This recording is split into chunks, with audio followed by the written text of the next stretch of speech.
Hello. We're going to talk about communication. Stop it. Okay. Communication. What's the best way to communicate?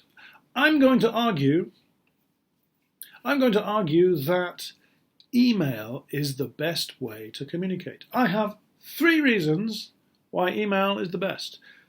Number 1, hold on, I'm just checking. Firstly, email is free. Secondly, almost everybody checks their email. Even if you have Facebook or Twitter, or still you check your email, right? Thirdly, you can use it in real time or save it for later.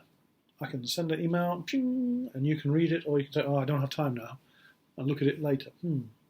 That's great. That makes communication very easy. A bad point is you can get too many emails. And maybe you miss an important email.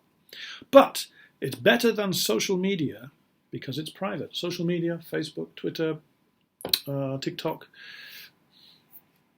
those ones are public. But email is private. In conclusion, communication is easiest by email. Thank you very much. Sorry, I couldn't remember it completely. That's my speech, that email is the best way to communicate. Maybe you have a different idea. Maybe you think face-to-face is best, or using Zoom, or using internet in a different way. I don't know. I don't know what do you think? What do you think is the best way to communicate with other people? So I want you to have some good points and maybe 1 bad point, right, as usual. So 3 strong points, 1 bad point. Give me the speech and we'll talk about communication.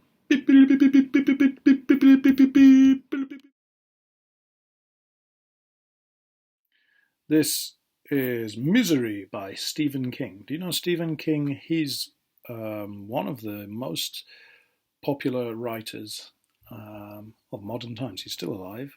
He's American, and he writes horror mostly.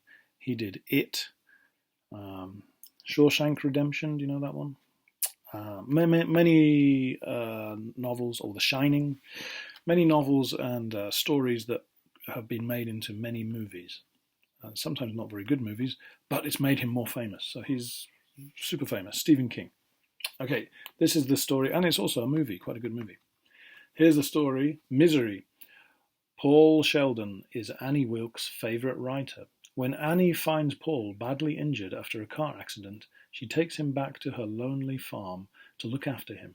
But things and Annie are not what they seem. Paul soon realises he is not her patient, but her prisoner. Kind of a horror story, I think. Okay, number 1, who is this written by? Number 2,